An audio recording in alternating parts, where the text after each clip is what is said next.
Gospod Lotrič, najprej nam povejte, kakšna je končna številka naročil, ki ste jih doslej zbrali in saj okvirno za kakšna naročila gre? Torej, obrtniki in podjetniki so se aktivno vključili v reševanje škofjeloškega CSS-ja. Tako smo preko vikenda zbrali najprej za 1 200 000 evrov pisno potrjenih naročil.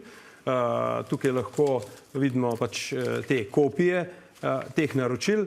Hkrati pa seveda, ker ne morejo vsako naročilo potrditi samo direktorji, potrjujejo tudi uprave za približno 200 000 evrov po telefonu obljubljenih dodatnih naročil. Tako, če preberem iz tega spiska, je trenutno za 1 372 000 evrov naročil za letošnje leto. V koliko dneh ste to zbrali?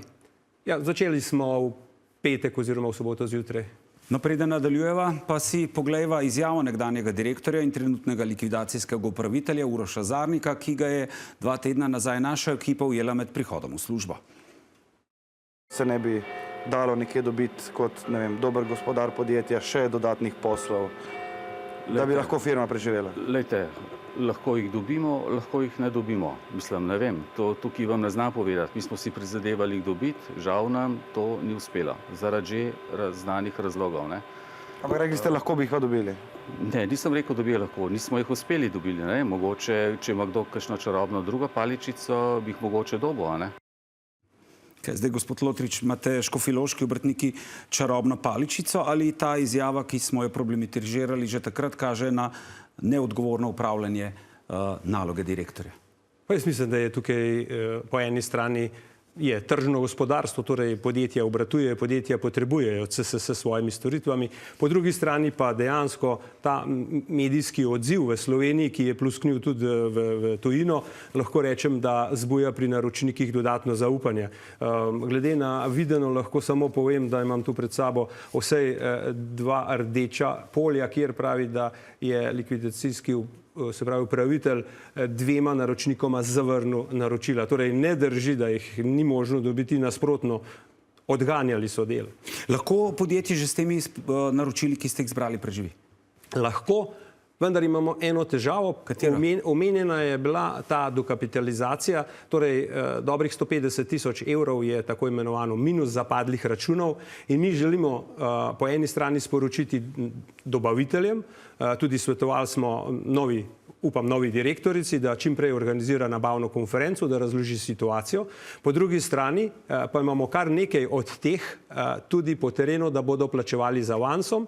Poleg tega pa tudi Obrtno-podjetniška zbornica in pa SOPS sindikat, kot smo napovedali, bomo vložili sredstva za to, da prebrodimo te prve 2 meseca, recimo vsej za vsoto plač.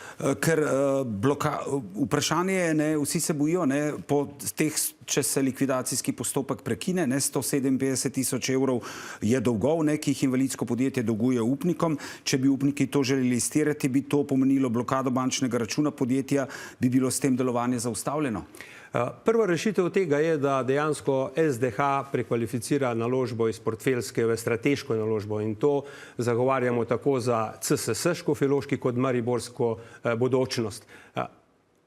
Pa vendarle imamo tudi plan B, če tako rečem, če pa vendarle država SDH ne bo to spremenil v strateško naložbo, zamenjal direktorja, potem pa smo pripravljeni na Škofjeloškem prevzeti upravljanje, da pa se nam slučajno ne ponovi zgodba, pa zemljišče, na katerem stoji, pa gre direktno po našem predlogu na občine na Škofjeloškem vknjižijo kot lastniki te parcele, torej 4000 kvadratov.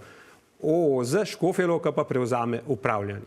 Ste vi te načrte, ki jih imate, to koliko naročil ste zbrali, koga ne nazadnje, ste skupaj s sindikatom zbrali za vršilko dolžnosti, ki bi lahko zamenjala direktorja, ki bi lahko zamenjala likvidacijskega upravitelja, že seznanili Žigo Debeljaka, ki vodi SDH.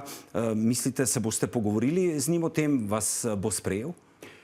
Torej, jaz sem pripravljen seveda takoj se odzvati na povabilo gospoda Žiga Debeljaka, da razložim te številke, da mu pokažem tudi vse naročilnice, ki so že prispele na naslov, da lahko podjetje preživi. Imamo marsikaj drugega tudi še zapovedati v smislu takojšnjega preživetja, teh 150 000 evrov, na kakšen način bi to sanirali. Seveda, škarjo in platno ima on sam. Mi smo se pa pripravili, v petek imam že prve pogovore s potencialnimi potem direktorji, ki bi za dolgoročno prevzeli vodenje. Z veseljem ugotavljam, da so to, kot že napovedano, praktično so šli ravno v penzijo, dolgoletni direktorji, kar me pa še posebej veseli, ljudje se javljajo sami.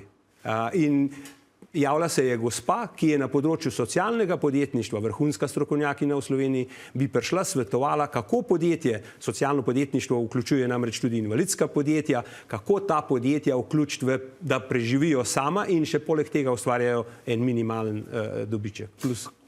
Najlepša hvala, gospod Ločič, da ste bili naš gost. Bomo videli, spremljali naprej, kako se bo razpletlo. Hvala. Hvala vam, ki spremljate.